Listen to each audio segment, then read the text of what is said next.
আচ্ছা, না এখানে চাঁদাবাজি বলতে না, এখানে যে গাড়ি পার্কিং করা এদের থেকে 20 টাকা করে নিই। কয় টাকা হাদিয়া নেন? 20 টাকা। কার কাছ থেকে নেন? CNG driver.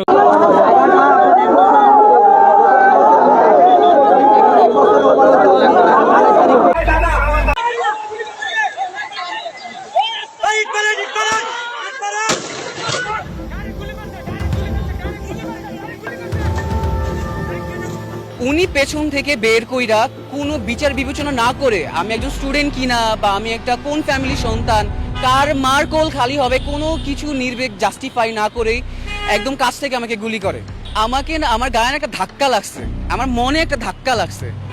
আমি কনসিয়াসে আসতে আসতে দেখি যে আমি ব্লাঙ্ক হয়ে যাইতেছি, চোখে মুখে অন্ধ হয়ে যেতেছে, বাট আমি কিছু বুঝতে পারতেছি না। যখন আমি নিজের দিকে তাকালাম দেখি যে আমার ব্ল্যাক কালার প্যান্ট রক্তে লাল হয়ে গেছে, আমার পেট, কাপড়, টি শার্ট, মানে আমার মাংসপেশি ছিঁড়ে আমার ভেতরের অন্তঃস্থল নারী ভুঁড়ি বের হয়ে গেছে।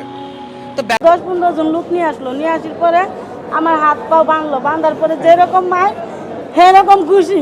আমি 12 তারিখে মামলা করতে যাই, রাত 8টার দিকে ফয়সালা আমার হুমকি দেয়, তোর ওল ফ্যামিলি তুই ফেলাই দিম, তুই কিছুই করতে পারবি না, তুই এখন ডিপজলের ক্ষমতা কিছু তুই জানোস না।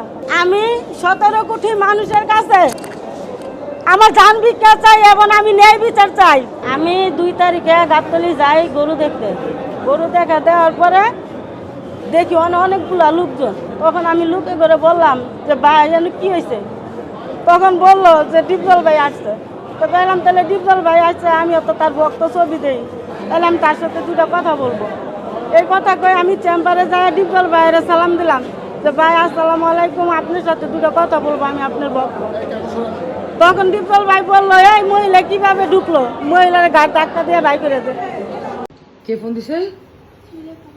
তাই তুই শিলের একটু পরে ফোন দিয়ে দিকে তুই তাতে রে রাখ ফোন, বল নদী আপু ফোন দিতেছে। তোর ফোনটা দেখি, তোর ফোনে যখন আমি ফোন দেই আর তুই আমার কথা শুনোস, তুই হ্যালো বলস না কেন ফোনের মধ্যে?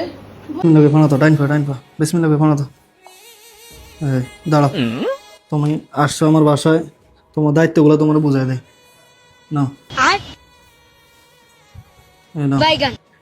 তোমার কাজ তুমি বুঝে পাইছো? আচ্ছা ঠিক আছে।